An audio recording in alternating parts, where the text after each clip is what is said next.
이 시간에 우리 2주간에 걸쳐서 우리 사랑남은교회 전교인이 다 같이 아파트 천도를 하고 있는 현장을 짧게 담아본 영상이 하나 있습니다. 우리 영상을 짧게 보고 우리 함께 말씀을 나누도록 하겠습니다.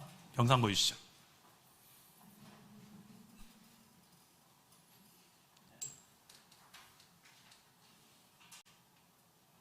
소리.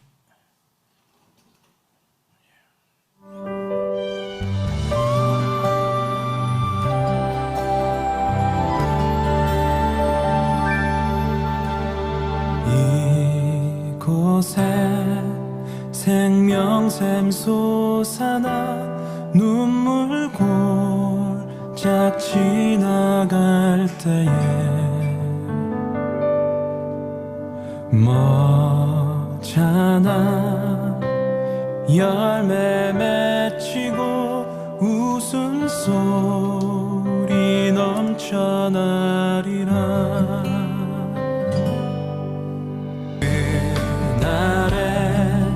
하늘이 열리고 모든 이가 보게 되리라.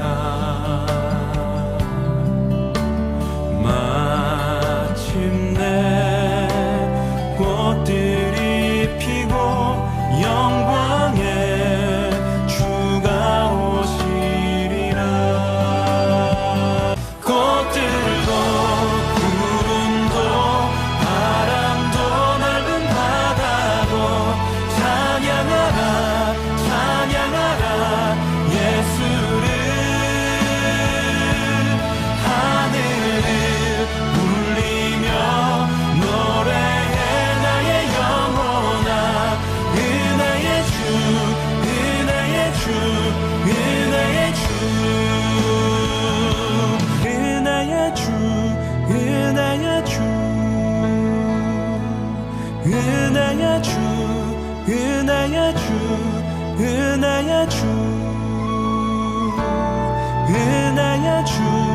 은혜의 주 예수.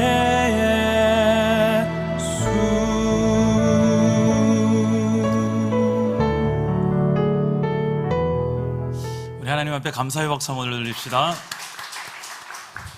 하나님 말씀을 보겠습니다. 사무엘하 2장 1절에서 11절까지의 말씀입니다. 구약성경 462페이지에 있는 말씀, 사무엘하 2장 1절에서 11절까지의 말씀을 한 절씩 교독해 읽겠습니다. 사무엘하 2장 1절에서 11절까지의 말씀입니다. 제가 먼저 2장 1절을 읽겠습니다. 그 후에 다윗이 여호와께 여쭈아뢰되 내가 유다 한 성읍으로 올라가리이까? 여호와께서 이르시되 올라가라. 다윗이 아뢰되 어디로 가리이까? 이르시되 헤브론으로 갈지니라. 다윗이 그의 두 아내 이스라엘 여인 아히노암과 갈멜 사람 나발의 아내였던 아비가일을 데리고 그리로 올라갈 때에 또 자기와 함께한 추종자들과 그들의 가족들을 다윗이 다 데리고 올라가서 헤브론 각 성읍에 살게 하니라. 유다 사람들이 와서 거기서 다윗에게 기름을 부어 유다 족속의 왕으로 삼았더라. 어떤 사람이 다윗에게 말하여 이르되 사울을 장사한 사람은 길랏 야베스 사람들이니이다 하매 다윗이 길랏 야베스 사람들에게 전령들을 보내 그들에게 이르되 너희가 너희 주 사울에게 이처럼 은혜를 베풀어 그를 장사하였으니 여호와께 복을 받을지어다. 너희가 이 일을 하였으니 이제 여호와께서 은혜와 진리로 너희에게 베푸시기를 원하고 나도 이 선한 일을 너희에게 갚으리니 이제 너희는 손을 강하게 하고 담대히 할지어다. 너희 주 사울이 죽었고 또 유다 족속이 내게 기름을 부어 그들의 왕으로 삼았음이니라 하니라. 사울의 군대 장관 넬의 아들 아브넬이 이미 사울의 아들 이스보셋을 데리고 마하나임으로 건너가 길랏과 아술과 이스라엘과 에브라임과 베냐민과 온 이스라엘의 왕으로 삼았더라. 사울의 아들 이스보셋이 이스라엘 왕이 될 때 나이가 40세이며 2해 동안 왕위에 있으니라. 유다 족속은 다윗을 따르니 다윗이 헤브론에서 유다 족속의 왕이 된 날수는 7년 6개월이더라. 아멘. 할렐루야. 오늘도 말씀으로 찾아오시는 주님 만나기를 축복합니다. 네, 방금 우리 영상을 보셨는데 혹시 영상을 보시면서 어떤 생각이 드셨습니까? 어떤 분은 이런 생각도 했을 거예요. 야, 코로나인데 무슨 전도냐. 또 어떤 분은 이런 생각도 했을 거예요. 야, 그래도 참 마스크 쓰고 있는데 참 행복해 보인다. 맞아. 그래. 어떻게 쓰든 안전은 최대한 지키면서도 저렇게 복음을 전할 때 그래도 우리가 진짜 행복이라는 게 뭔지를 우리가 누릴 수 있고 보여줄 수 있고 증거할 수 있지 않을까? 혹시 이런 생각을 해보신 분 없습니까? 하나님의 나라를 성경은 이렇게 이야기합니다. 의와 평강과 희락이다. 하나님의 나라가 예수 그리스도를 믿는 순간부터 내 삶에 뚫고 들어와 어두웠던 내 삶을 밝히고 내 삶에 희락이 넘치고 평강이 넘치고 의로운 삶이 출발됩니다. 누가 그렇게 만드십니까? 내 안에 하나님 나라의 왕이 되신 주 예수 그리스도께서 통치하시고 다스리시니까 가능한 거예요. 그런데 문제는 항상 내가 예수님 곧 난 다음부터 내 삶의 모든 문제가 사라지고 내 삶의 모든 고난이 사라지고 내 삶에 어떤 역경도 없는 그것이 내 삶의 의와 평강과 희락의 이유입니까? 아니면 여전히 고난은 있고 없던 고난도 생길 수도 있고 없던 아픔도 생길 수도 있지만 그럼에도 불구하고 흔들리지 않는 그분 때문에만 주어질 수 있는 의와 평강과 희락으로 진짜 행복이 뭔지를 말할 수 있는 게 하나님이 우리에게 주시는 하나님의 나라일까요? 저는 우리 예수 믿는 사람들이 세상 사람들이 말하는 그 소유의 개념, 힘의 논리 많이 가졌기에 난 행복합니다. 많은 권력을 쥐었기 때문에 나는 성공했다고 생각합니다. 그 논리 안에 갇히지 않는, 그 논리가 어떻게 할 수 없는 진짜 행복을 예수 안에 저와 여러분들에게 주셨다고 믿습니다. 그 대표적인 증거 중에 하나가 우리 성경 속에 사도 바울과 실라죠. 복음을 전하다가 귀신 들린 한 여자를 귀신을 쫓아내주고 치유합니다. 근데 그 여종의 주인이 앞으로 점괘를 못 보니까 그 귀신을 통해서 점을 봤는데 점을 못 보니까 고소를 합니다. 고소를 당한 두 사람은 많은 매를 맞고 빌립보 감옥에 갇히죠. 그 감옥에서 매 맞고 갇혀있는 그 두 사람 안에 주를 위해서 살다가 주를 위해 이렇게 열심히 한 것뿐인데 우리가 왜 매를 맞고 왜 이렇게 갇혀서 억울하게 있느냐라고 말한 흔적은 하나도 없습니다. 오히려 바울과 실라는 감옥 안에 갇혀서 멍든 그 맞은 부위가 있음에도 불구하고 하나님을 찬양해요. 그리고 하나님께 기도해요. 그 환경이 어찌할 수 없는 그들 안에 있는 평강, 그들 안에 있는 기쁨. 사도 바울은 그래서 빌립보서라는 것을 쓰는데 빌립보서는 기쁨의 서신이라고 해요. 그 빌립보서를 쓴 곳이 언제냐면 감옥에 갇혔을 때 썼어요. 빌립보 성도들을 향하여서. 나는 지금 갇혔고 매맞고 고문당해서 힘들지만 그러나 나는 기쁘다. 너희도 나처럼 기뻤으면 좋겠다. 그러나 환경이 어찌할 수 없는 기쁨과 평안과 행복이 그를 주장하고 있었습니다. 여러분, 우리의 지금 코로나 상황도 계속해서 확진자가 줄진 않고 더 늘어나고 있습니다. 백신이 나왔는데도 변함없이 줄어들지 않고 있습니다. 오히려 더 늘어나고 있어요. 최근에 또 경산에 또 확진자 숫자가 늘어나고 있고 심지어는 교회로부터 시작되어진 코로나 소식까지 들려옵니다. 자꾸 위축될 수 있어요. 그래서 참 이제는 또 한 번의 제2차, 제3차 또 대유행이 또 염려가 되기도 합니다. 이럴 때 저희들이 이런 가운데서도 어떻게 우리가 우리의 중심 안에 진짜 하나님의 나라를 누릴 수 있으며 또한 누리는 정도가 아니라 오히려 이 가운데서 하나님의 나라를 보여주고 증거하는 데까지 살아낼 수 있을까요? 오늘 말씀 속에 성경에서 하나님 나라의 원리가 잘 기록되어 있는데 특히 오늘 말씀 속에 참 많이 보여지고 있는 부분이 있습니다.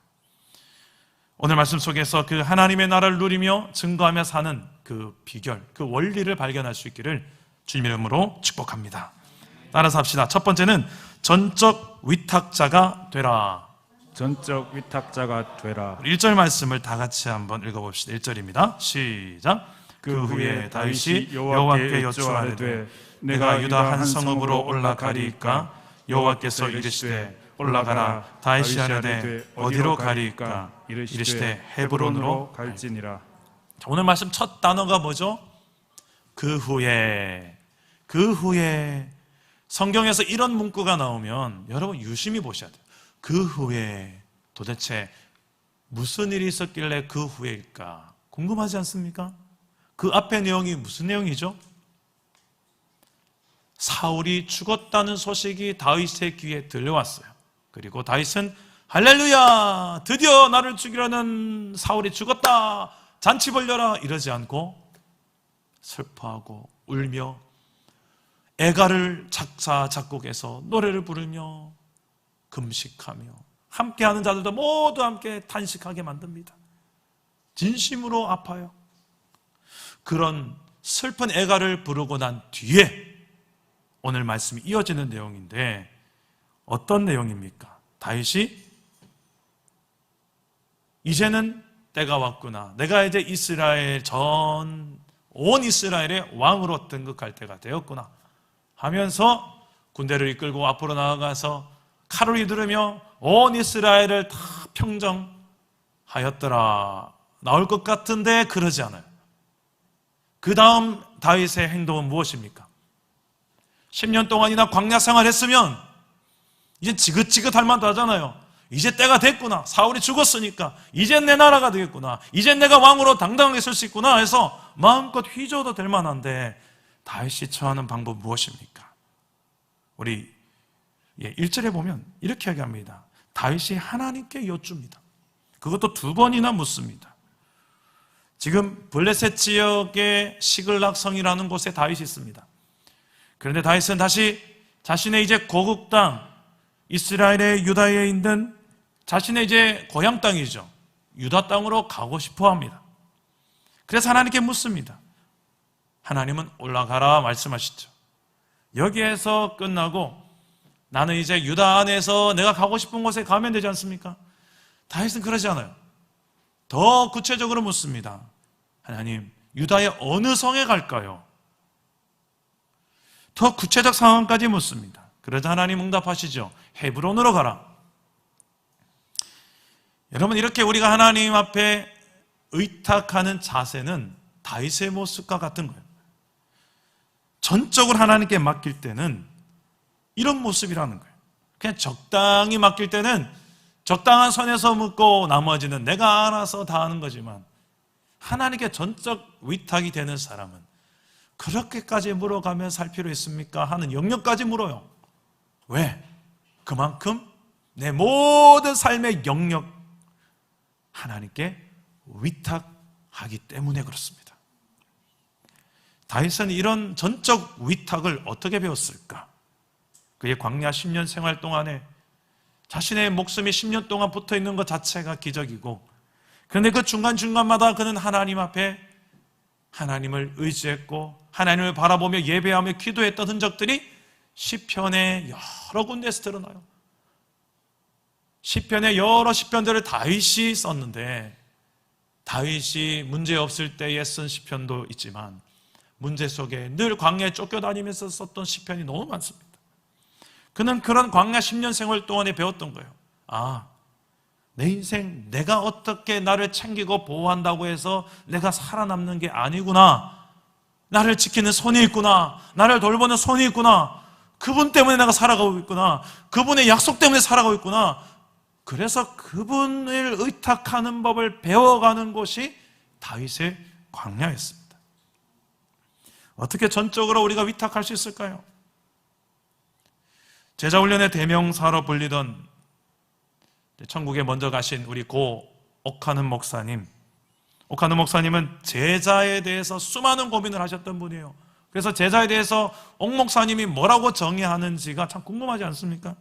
평생을 제자훈련을 위해서 몸을 아끼지 않고 제자 훈련을 위해서 달려왔던 옥 목사님, 그분의 제자에 대한 정의 중에 참 많습니다. 여러 정의가 있지만 그 중에 가장 중요한 한 포인트를 이야기한다면 이것입니다. 전적 위탁자가 제자다. 내 삶의 모든 순간, 힘든 순간, 평탄한 순간, 풍요로운 순간, 모든 순간, 모든 것들 하나님 앞에 위탁할 수 있느냐는 거예요. 그게 진짜 예수의 제자라는 증표다라는 것입니다. 어떻게 전적인 위탁이 가능할까요? 옥 목사님은 자신의 전 생애를 결정지어주는 이 선생님을 내가 인격적으로 만나는데 그 만남의 정도가 연합적인 만남일 때만 가능한 것이 바로 전적 위탁이다라고 이야기하십니다. 예수님과 그런 인격적인 관계 없이는 예수님께 전적 위탁하는 제자의 길을 걸을 수가 없다는 것입니다. 여러분의 지금 하나님께 위탁하는 마음은 어떤 마음입니까? 전적 위탁입니까? 아니면 요 정도까지만 위탁하십니까? 내가 생각하는 맡길 만한 것까지만 맡기십니까? 내 자녀는 절대 못 맡기죠. 여러분의 재정 상황들은 절대 못 맡기죠. 여러분의 기업, 여러분의 사업체의 현실은 절대 못 맡기죠. 내가 좌지우지해야지 되지요. 어떻게 그분께 핸들을 맡깁니까? 딴 것 맡겨도 돈은 못 맡기죠. 딴 거 못 맡겨도 내 자식의 문제는 못 맡기죠. 이런 우리 안에 딱 쥐고 있는, 나만에 붙들고 있는 하나님께 맡길 수 없는 영역들이 우리 안에 혹시 있지 않습니까? 하나님의 나라를 제대로 누리고 경험하고 증거하는 삶의 특징이 있다면 바로 이 다윗의 모습처럼 지금 자기 마음대로 해도 되는 상황 속에서도 하나님께 전적으로 위탁하며 묻고 또 묻고 그분의 주도권을 인정하는 그의 행위 속에서 우리의 삶 속에도 이런 전적 위탁의 필요성을 성경은 말해주고 있습니다. 우리가 특세 가운데 살펴봤던 말씀 룻기에서도 룻이 어머님, 시어머님을 따라 났을 때 했던 그 유명한 고백이 있습니다. 자신의 고향 땅 모압 땅을 버리고 이젠 자신의 남편도 죽고 소망 없는 어머니를 따라서 타국 땅 이스라엘 베들레헴으로 간다.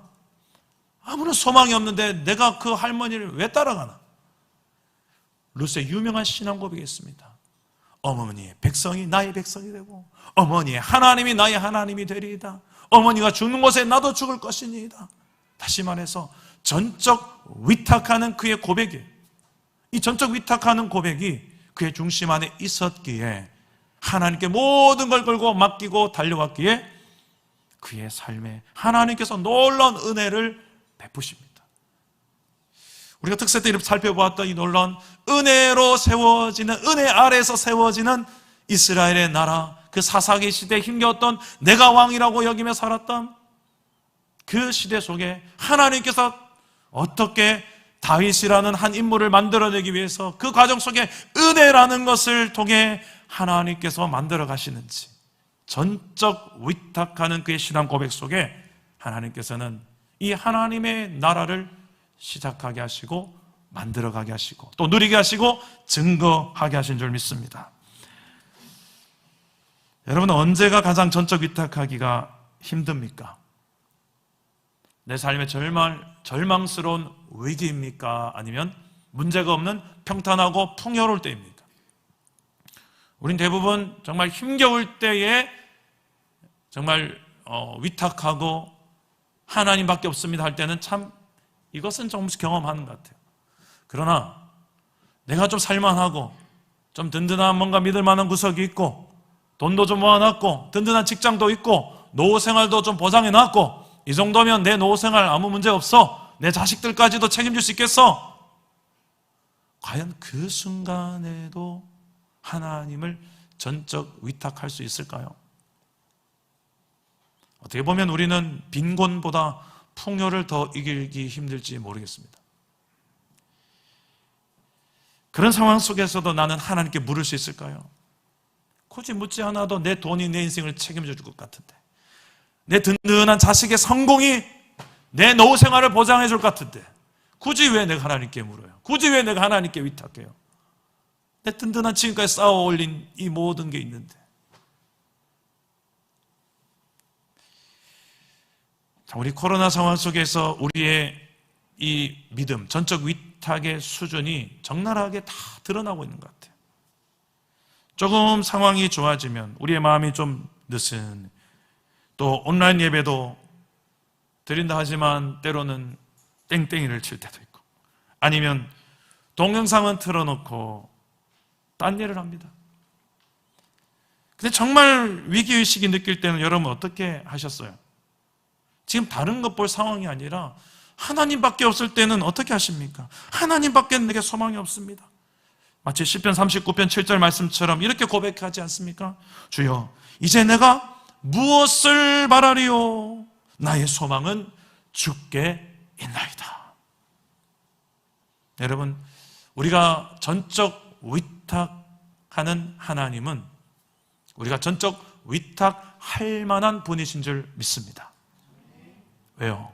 복음이 그걸 말해줘요. 성경 전체가 그걸 말해줘요. 어느 정도냐? 오늘 대표기도 하셨던 우리 권영환 지사님이 그런 이야기를 했죠. 기도문 중에 로마서 8장의 이야기, 오늘도 로마서 8장 이제 마지막 암송이라서 그 말씀이 나왔는데, 자기 아들을 아끼지 아니하시고 우리 모두를 위해서 그 아들까지 내어주시니까 어찌 그 아들과 함께 우리에게 모든 것을 주시지 않겠느냐. 이 말씀이 성경 전체를 다 아우르는 복음의 내용이죠. 하나님의 아들을 우리에게 주시기까지 사랑하셨는데 못 줄 게 뭐가 있냐는 거예요. 전부를 주시기까지 하신 그분이 믿어질 때, 더 이상 못 줄 게 없는 것이 내 하나님이라는 것이 믿어질 때 우리 내 모든 것을 하나님께 위탁할 수 있을 줄 믿습니다. 그게 복음의 내용이에요. 여러분의 삶 속에 맡기지 못한 영역이 있습니까? 내가 기어이 그걸 주도권 잡아야만 직성이 풀리는 그 영역이 있습니까? 그 부분에 하나님께 맡겨보세요. 그 부분을 하나님께 맡긴다는 게 어떤 의미인지는 여러분께서 각자가 해결해야 될 숙제입니다. 하나님께 전적 위탁될 때에만 여러분들이 온전한 하나님의 나라를 누리고 또한 증거하게 될 것입니다. 둘째로, 어떻게 하면 우리는 모든 상황 속에서 하나님 나라를 누리고 증거할 수 있을까요? 따라서 합시다. 약속을 붙들고 하나님의 때를 기다리라. 우리 2절과 3절 말씀을 다 같이 한번 읽어보겠습니다. 2절과 3절입니다. 시작. 다윗이 그의 두 아내 이스라엘 여인 아히노암과 갈멜 사람 나발의 아내였던 아비가일을 데리고 그리로 올라갈 때에 또 자기와 함께한 추종자들과 그들의 가족들을 다윗이 다 데리고 올라가서 헤브론 각 성읍에 살게 하니라. 아멘. 하나님은 왜 유다에 여러 성읍이 있는데 하필 헤브론으로 가게 하셨을까요? 다윗은 거기에 순종해서 가족들과 또 함께했던 모든 자들 한 약 1000여 명 될 것 같은데 그 많은 사람들 데리고 헤브론 성의 각 성 여기에서 거주하게 합니다. 거기에서 또 유다 사람이 와서 기름을 부어서 유다의 왕으로 우리를 다스려 주십시오 해서 그곳에 기름 부음을 또 한 번 받습니다. 7년 6개월간의 왕으로서 유다 땅을 다스립니다. 다윗은 서두르지 않아요. 전 이스라엘의 왕으로 세워져도 될 충분한 자격이 있었으나, 그리고 그럴 힘도 있었으나 그는 서두르지 않습니다. 하나님의 때를 기다려요. 그런데 왜 하필 헤브론일까? 헤브론은 어떤 지역입니까? 헤브론 땅은 과거의 창세기에서 아브라함이 자신의 아내 사라를 죽은 뒤에 이 매장하기 위해서 샀던 곳입니다. 은 400세겔을 주고. 근데 이 당시 상황을 보면 이 은 400세겔로 살만한 땅이 아니에요. 당시 그 셋 족속의 주인, 그 땅의 주인이었던 에브론이 이 땅을 거저 주겠다고 말합니다만, 이 내용은 그 당시 정황상 봤을 때 이 값을 지불하지 않아도 된다라는 말로 이해할 것이 아니라 그 당시에 거래를 할 때의 협상 예법 중에 하나의 표현일 뿐입니다. 그래서 가격 협상을 할 때에 땅 소유주가 결국은 그 돈 액수를 부르는데 터무니없이 좀 비싼 액수를 불러요. 400세겔. 이 400세겔이 어느 정도의 땅을 살 수 있는 가치가 되는지는 알 수가 없습니다. 그런데 훗날에 다윗이 성소를 사기 위해서, 땅을 사기 위해서 지불한 값이 있어요. 그게 50세겔입니다. 50세겔로 살 수 있었던 그 땅이었는데 그 훨씬 이전에 400세겔을 주고 그 작은 묘지 하나 사려고. 그런데 그 묘지만 사도 되는데 주인은 묘지만 팔 수 없다. 그 주변 땅이랑 같이 사야 된다. 그리고 그 주변 나무까지 같이 사야 된다. 해서 돈이 자꾸 불어나는 거죠. 사지 않을 수도 있었지만 아브라함이 샀던 이유는 무엇입니까? 하나님의 약속이 있었기 때문이에요. 그 가나안 땅으로 하나님께서 지명한 그 땅이 이 땅이라는 것을 그는 믿었기 때문입니다. 그래서 이 땅을 갑집을 하고 바가지지만 갑집을 할 수 있었던 그의 믿음. 그 땅에 누가 매장됩니까? 아브라함의 아내 사라도 매장되고, 아브라함도 매장되고, 이삭도 매장되고, 리브가도 매장되고, 야곱, 라헬 다 거기에 믿음의 족장들과 아내가 다 매장이 돼요. 다시 말해서 이 헤브론 땅은 창세기가 묻혀 있는 땅이에요. 그리고 하나님의 약속이 담겨 있는 땅이에요. 그 땅은 마치 이스라엘의 뿌리와 같고 정체성을 보여주는 땅입니다. 그 땅에 다윗을 보내는 이유가 있겠죠. 그것도 7년이 넘게 동안, 7년 6개월 동안 그 땅에 머물면서 다윗이 무엇을 묵상했겠습니까? 그렇죠. 이 땅이 어떤 땅이냐? 어떻게 해서 여기까지 왔느냐? 분명 하나님의 그 약속을 붙드는 그의 믿음은 더 견고해졌을 것입니다. 그래서 그는 서두르지 않을 수 있어요. 왜요? 하나님의 그 약속을 믿기 때문에. 하나님의 때가 되면 반드시 하나님께서 하나님의 방법으로 이스라엘을 하나님의 나라로 세워 가실 것을 믿기 때문에. 내가 그때를 굳이 앞당기려 하려고 내 열정으로, 내 방법으로, 내 탁월함으로, 내 힘으로, 내 가진 소유로 그때를 앞당기려고 굳이 애쓰지 않습니다. 기다립니다. 여러분들은 어떻습니까? 여러분들의 삶 속에 내가 원하는 그때에 하나님께서 응답하지 않으실 때 여러분들은 마음이 어떻습니까? 초조하죠. 또 하나님이 안 들으시는 것 같기도 해서 섭섭하기도 하죠. 때로는 믿어지지 않기까지도 이거 하나님 안 계신 거 아닌가? 내가 지금 헛고생하고 있는 거 아닌가? 라고까지 전락할 때까지도 있을지도 모르겠습니다. 그러나 그때 우리가 붙들어야 될 것이 무엇일까요? 따라서 합시다. 하나님의 약속, 하나님의 말씀, 그 말씀을 붙들 때에 우리는 하나님께 전적 위탁하면서도 때를 기다릴 수 있는 그런 믿음을 하나님께서 주실 줄 믿습니다. 지금 우리 사랑담은 교회는 사역훈련 또 성경 읽어진의 주일날 오후에 계속 진행되고 있죠. 사역훈련 중에 과제물을 제가 내어드립니다. 근데 과제물을 늘 매주마다 한 분 한 분 숙제 검사를 해요. 근데 숙제 검사하는 시간이 저에겐 참 은혜의 시간이에요. 왜요? 마치 성도님과 제가 숙제가 오가지만 그 숙제가 오가는 것이 아니라 때로는 제가 거기에다 코멘트를 달면서 집사님 파이팅, 힘내세요, 기도합니다, 이런 말 쓰기도 하고, 요건 좀 이렇게 숙제하시면 좋아요, 숙제 코칭도 하고. 근데 집사님이 중에 한 분이 이런 고백을 이번 주 숙제 검사를 하다가 보았어요. 나는 아직 안 믿는 남편과 자녀들의 구원을 확신한다. 왜냐하면 나를 복음의 통로로 사용하시고 하나님은 이들을 창세전에 계획하시고 구원을 결정하셨음을 나는 믿는다. 이번 주 DMQT 말씀 묵상하는 내용을 깊이 묵상하다가 이분이 이 말씀 붙들고 하나님 앞에 기도했겠죠. 그리고 기도하다가 하나님의 때에 반드시 하나님 내 가족들 다 예수 잘 믿는 가정으로 하나님께서 구원하실 것을 믿습니다는 이 믿음의 고백, 저는 이 믿음대로 되어질 줄 믿습니다. 하나님은 왜요? 약속을 이루시는 하나님이기 때문에 그래요. 약속한 말씀을 여러분 가정에 선포해 보세요. 되나 안 되나? 그 말씀을 실제로 믿고 붙들고 기다려보세요. 하나님의 때에 하나님의 방법으로 이루실 줄 믿습니다. 하나님의 때가 속히 오지 않더라도 조급해하지 않을 수 있는 이유, 내가 내 방법으로 하나님의 방법, 하나님의 때를 앞서서 진행해버리고 싶은 그 생각이 들 때에도 우리가 다시 한 번 더 기억해야 될 것, 하나님의 때, 하나님의 방법. 이것을 잘 못 지켰던 왕이 바로 사울이었죠.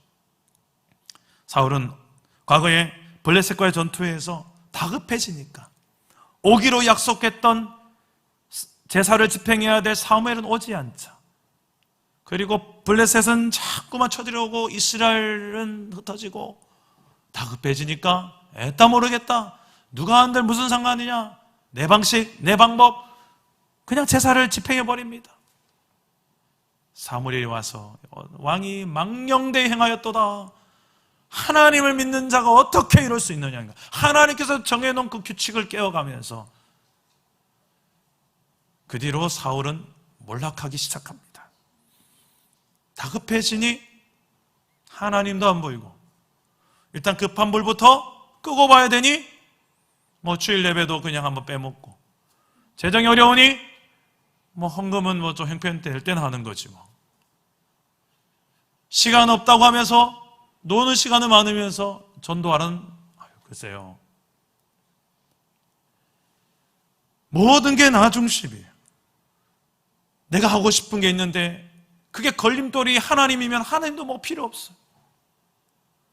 하나님이 뭘 하고 싶은데 그건 나는 마음이 없으면 그것도 필요 없어요. 모든 게 다 나 중심, 내가 기준이고 내가 원하는 거, 내가 기준을 잡아서 그렇게 살아가고 있는 인생의 대명사가 누굽니까? 바로 사울이었어요. 근데 여러분, 이 다윗은 그러지 않았습니다. 다윗은 그곳에서 머뭅니다. 약속의 땅인 그 헤브론 땅에서 그 약속을 묵상하면서 하나님의 때가 되면 반드시 또 온 이스라엘의 하나님의 나라의 왕으로 하나님 세우실 그때를 기다리는 거예요.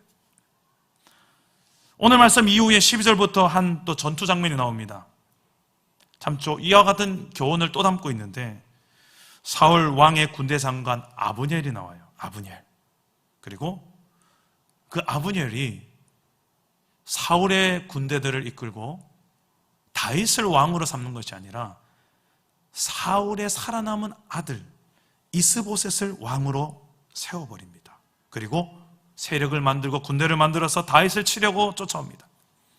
다윗 편에는 군대 장관 요압이 있었고요, 그리고 요압과 두 형제 아비세, 아사엘이 있었습니다. 두 군대가 맞서 딱 싸웁니다. 두 군대가 이제 전쟁을 앞두고 있습니다. 그런데 그 싸움조차도 말씀을 보면 하나님께 묻고 싸운 싸움이 아니에요. 다행히 다윗의 신복들이 전쟁에서 승리는 합니다. 그러나 적군 수장을 쫓다가 요압의 동생 아사헬이 죽어버려요. 도망치던 적군 수장 아브넬을 쫓아가는 아사헬. 그 아사헬의 특징은 뭐냐면 발이 엄청나게 빨라요. 겁나게 빨라. 얼마나 빠르냐면 들로루처럼 빠르더라. 18절에 나옵니다. 다다다다다다닥 적군을 잡으려고 다다다닥 달려가는데, 그런데 문제는 만만한 상대가 아니에요, 적군 수장은. 그래서 이 아브넬이 아사헬을 쫓아온 아사헬을 향하여서 나 말고 네가 상대할 만한 사람 그냥 쫓아라. 넌 나의 상대가 못 된다. 괜히 나 쫓다가 목숨이 없을지도 모르니 다른 만만한 상대를 죽이라. 그렇게 권면을 하지만 거절하고 끝까지 쫓아옵니다. 그는 믿는 구석이 있었거든요. 빠른 발, 남다른 발, 들로루같이 빠른 발, 나는 너를 충분히 추격하고 남을 거야. 다다다닥 달려가는데, 그때 결국 아브넬이 창을 뒤로 돌려서 창 앞에 뾰족한 끝이 아니라 뒷면의 뭉퉁한 부분으로 뒤를 따라오는 아사엘의 가슴을 찌릅니다. 그 찌르는데 그냥 떨어지라고 찔렀는데 얼마나 빨리 달려왔으면 몸이 관통해서 등으로 창이 뚫고 나와버려요. 그 자리에 즉사. 왜 아사엘은 기어이 이 아브넬 적군 수장을 죽이려고 했을까요? 아사엘은 지금 자신의 빠른 발을 믿고 추격해서 잡을 수 있으리라 생각했을 것입니다. 그리고 어떻게 해서든 빨리 다윗 왕이 온 이스라엘의 왕으로 세워지는 것을 보고 싶었을 것입니다. 그러면 본인도 더 높은 한 자리를 하겠죠. 그러나 본문에서 어디에도 하나님의 뜻을 묻는 장면은 없습니다. 다시 말해서 이 아사엘의 추격은 하나님의 나라를 누리지도 보이지도 증거하지도 못하는 그런 그저 자기 중심의 방법일 뿐입니다. 여러분, 부부관계의 갈등 이유 중에서도 이런 게 있어요. 서로의 속도의 차이가 있어서 부부가 참 많이 어긋나는 경우를 많이 봅니다. 한 사람은 너무 빠르고 한 사람은 너무 느릴 때, 지금 우리 부부구나 라고 생각하는 부부 있죠. 그때 어떻습니까? 속도 조절이 좀 되면 좀 참 그 가운데 하나님 나라가 좀 경험될 텐데, 이 속도 조절이 안 되면 어떻습니까?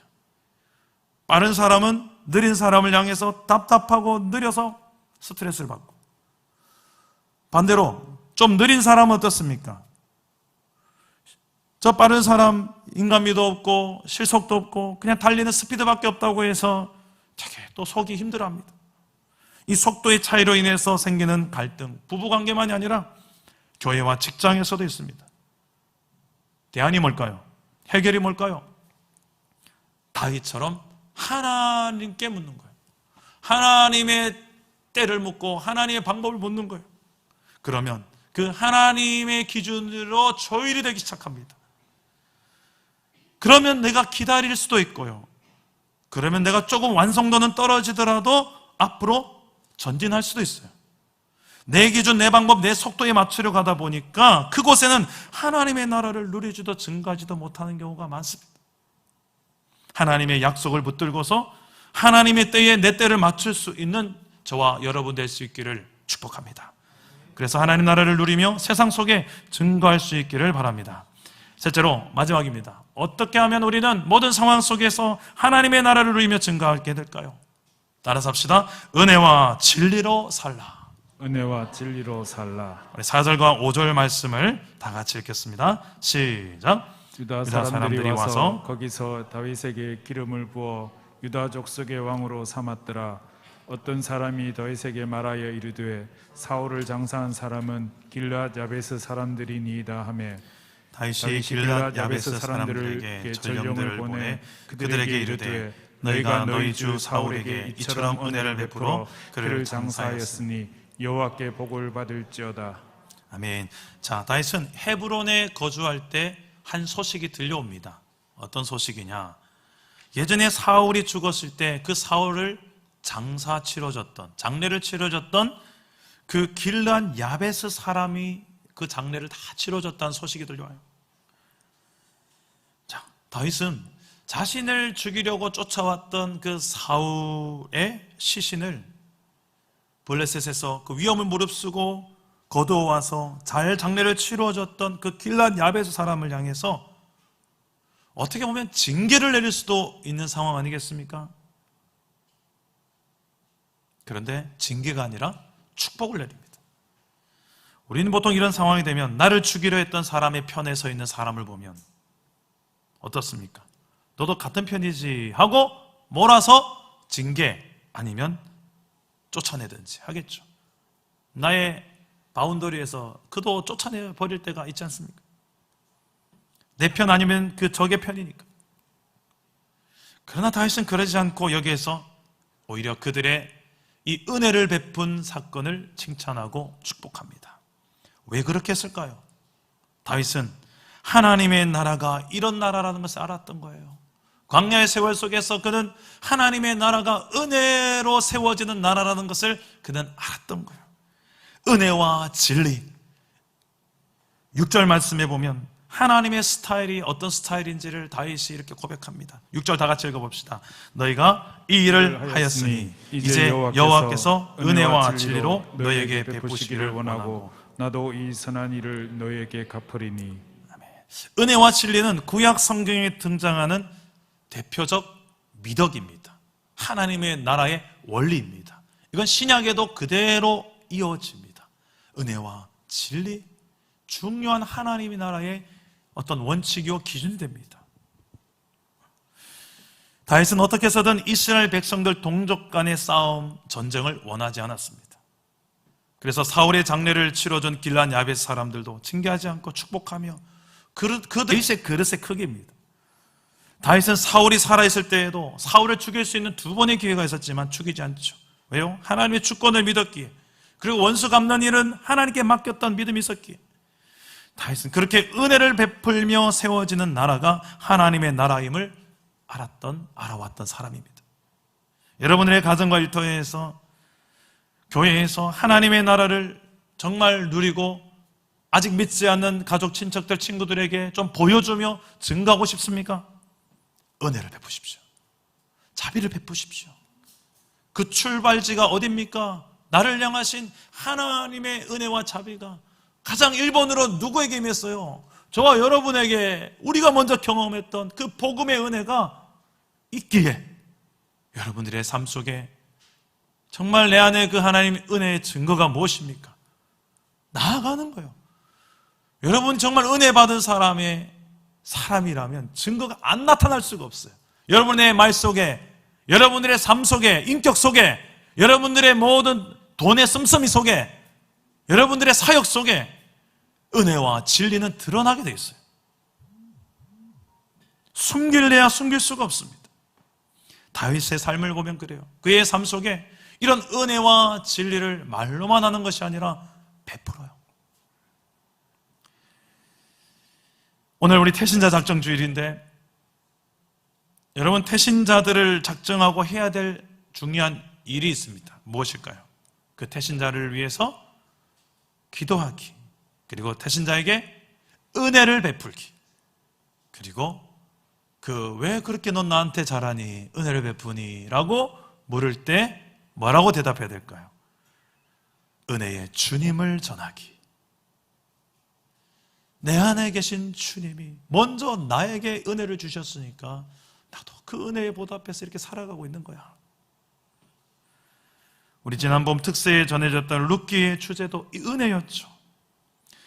은혜로 세워지는 나라, 그 은혜로 하나님께서 모든 이스라엘을 어떻게 새롭게 하시고 회복하시는지를 보여주는 것이 룻기였습니다. 이 보아스가, 그의 어머니가 기생 라합이었죠. 기생 라합으로, 라합의 자녀, 기생의 아들이라는 소리를 들으면서 얼마나 많은 상처가 될 수도 있었겠습니까? 그러나 그는 하나님의 은혜로 나의 어머니도 구원을 받았고, 하나님의 은혜로 나도 이스라엘 백성이 되었고, 하나님의 은혜로 이제 이스라엘의 유력한 자까지 되었다는 그 사실을 알고, 지금 그 은혜를 구하고 있는 룻과 나오미에게 은혜를 베푸는 모습이 등장하는데, 그 보아스의 모습은 신약의 예수 그리스도를 예표해요. 하나님의 그 은혜가 이렇게 이스라엘 땅을 향하여 베풀어지고 있다는 사실, 그리고 은혜 위에 세워진 나라라는 것을 보여주는 인물입니다. 그 보아스 룻을 통하여 누가 태어납니까?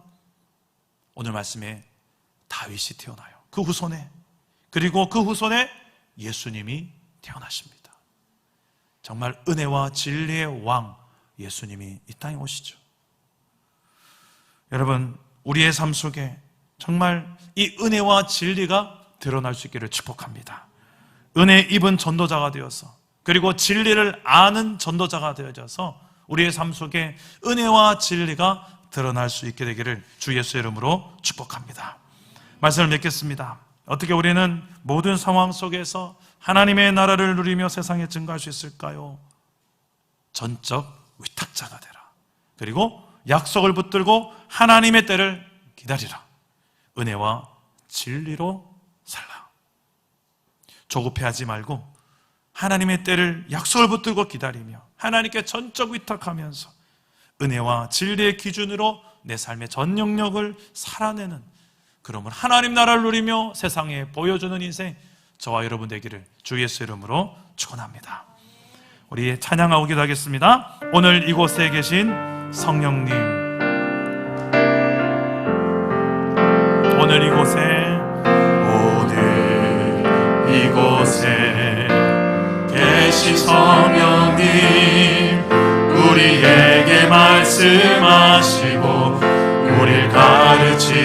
인도하소서. 다친 우리 맘 열어주시고 주의 빛으로 밝혀 우리를 인도하소서. 주님보다 앞서지 않고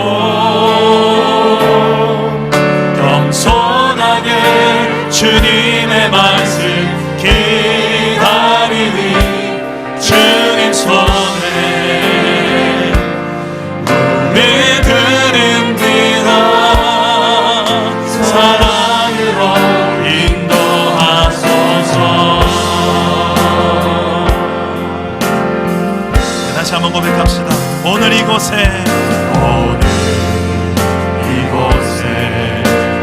계신 성령 우리에게 말씀하시고 우리를 가르치소서. 다친 우리의 맘을 열어주시고 주의 빛으로 우리를 인도하소서.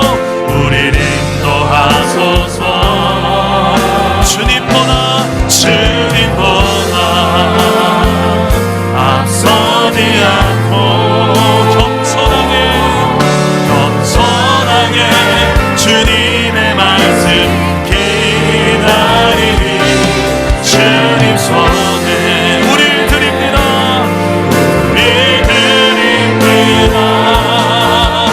사랑으로 인도. 다시 한번 주님보다 앞서지 않고 주님보다 앞서지 않고